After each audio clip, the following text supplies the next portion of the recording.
Chef Karen here, and today I'm going to show you how to make a taco ring.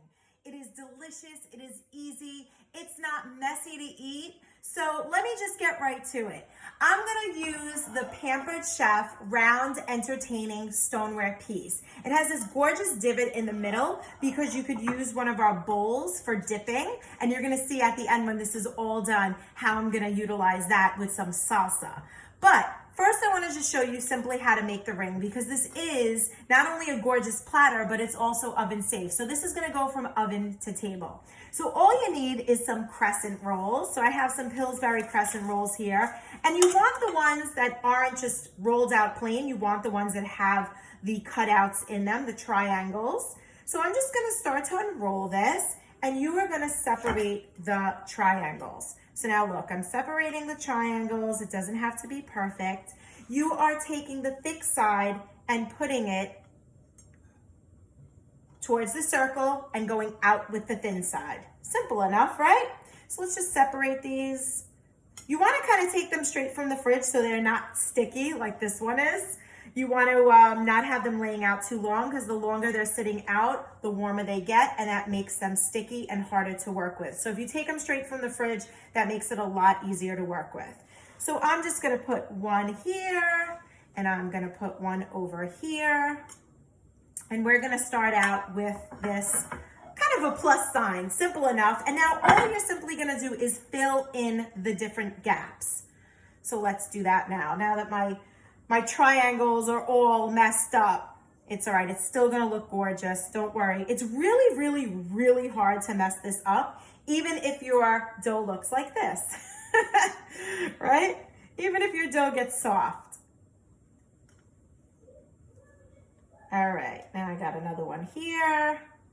And this one, we're just gonna pull a piece off and put it like that. So now that's with one tube of crescent rolls. I suggest you using two. It's going to fill it in more. You'll have less stuff falling out, and it tastes better, of course. All right, this one doesn't look as sticky. So now I'm just going to separate the perforation, and we're going to pull this one apart. And now we're just filling in the gaps. So let's talk about some other things that you can put in a crescent roll ring. Well, you can do dessert. I like to put fresh apples with cinnamon. It's like a really, really easy apple pie. I like to do cherry pie filling with some cream cheese. It's like a cherry cheese Danish. You can do chocolate graham crackers and marshmallows. What do you have? A s'mores ring. So you can do this as sweet or savory. Some other savory things I like to do, if you have a bunch of leftover cold cuts, maybe from a party the night before, you could throw it in the crescent rolls and make a stromboli. So again, you know, there's so many different options and things that you can do with these crescent rolls. All right, let's just fill in the gap here. And look, it's not perfect. You want to kind of push it down because you're making this well where you're going to put whatever food you're going to put in the middle. Now, keep in mind, you're not going to put something like raw chicken because the chicken is not going to cook up in time. Whatever you're putting inside has to be cooked, or if it's something like apples, it'll cook in there, but not something like a meat that is going to be raw. So right here in front of me in the medium entertaining bowl from Pampered Chef, I have some already browned up ground turkey. You could use whatever meat you want. We use some turkey. So I used my mix and chop from Pampered Chef. It's going to break up the meat really easy. I did that when I had it in the skillet, broke up all the meat. Now, this is where my secret comes in, and we don't want the kids to hear. I have the new Enrichables from Pampered Chef. This is kale and fiber. The ingredients are simply chicory root fiber and kale powder. That is it. You are going to instantly add to this bowl of ground turkey 2 cups of kale and 8 grams of fiber. Insane. I promise you it will not change the taste. It will make it look a little bit darker because it is a green powder, because it is all natural and there's lots and lots of kale in here. But they're not going to know. Not only is it in the meat, so it's just going to make the meat a little bit darker. They're not going to see this bright green because we're going to put some water in it and we're going to mix it up. But once it's in the crescent, they're not going to even really see it either. I like to add a little bit of water. You could do this when you have it in the skillet, but for the purpose of showing you, I just wanted to show it. I'm using my little mini measuring cup. How cute is this? It goes up to 4 tablespoons. This is great for easy measuring. And 4 tablespoons is 1/4 cup. So for all those little measurements, a little bit of oil or something like that, that is a great piece. So now I'm just going to mix this in, and I promise you the kids will not taste it. I'm so excited because now, even for me, we don't get enough of the the nutrients that we need. In addition to the kale and fiber, we have another packet that is a pea protein. It's 10 grams of protein, and that will not change the color. I didn't feel like we needed the protein in this. I felt like we needed a little bit of greenery because what are we getting? Crescent rolls and meat. I'm gonna put some lettuce and tomatoes out for the kids, but honestly, are they gonna use it? Probably not. So now we have this all mixed in. They're not gonna know, I promise. And let's just get that all blended in. You're gonna see a little bit of green, but like if I'm doing a chili, nobody knows the difference. If I'm having a tomato sauce, it's just gonna make it a little bit darker. That is all. All right, so that's nice and mixed in now.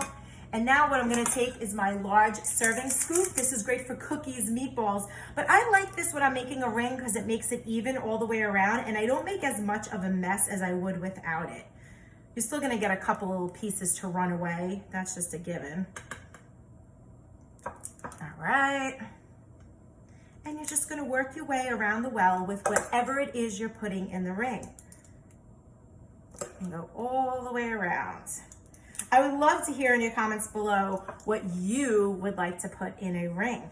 What you think would taste absolutely delicious in this.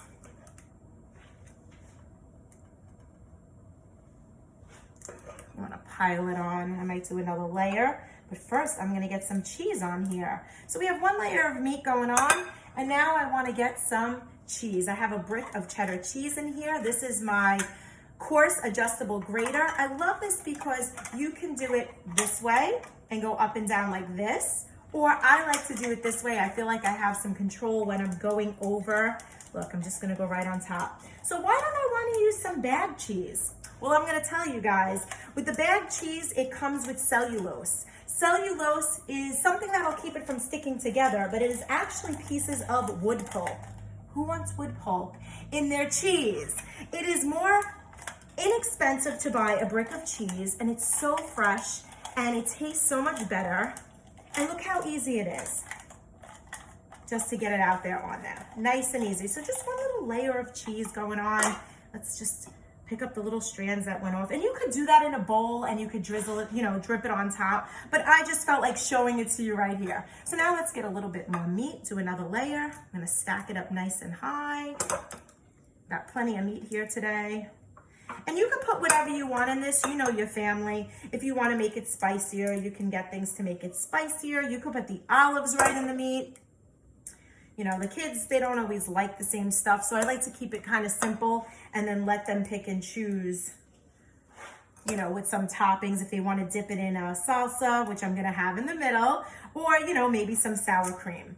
All right, so now here we go. All I'm going to simply do is take this piece, bring it over, and tuck it under. So let me just turn that around so you can see that. How easy was that? Just bring it over and tuck it under. Bring it over and tuck it in there. Nice and easy. It is so pretty. It looks like you put so much time and effort into making this meal for your family. Little do they know, it was this easy, but it just looks gorgeous. And it's gonna bake up right on here.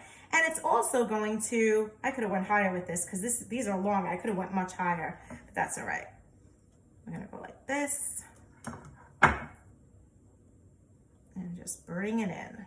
Let's get some of this loose meat. Get this meat up here. See, those pieces that I ripped off that looked ugly, you can't even tell. It all blends in and it's gonna look really, really pretty. And then when it's all done, you could sprinkle, if you want, we have the chili lime rub. You could sprinkle the chili lime rub right on top if you want. And pop it in the oven and you're good to go. How easy was that? All right, nice and easy. This is beautiful. This is gonna bake up right on here. And there you have it, guys. That's how you make a taco ring. Who's gonna do this? Send me some pictures. Can't wait to see.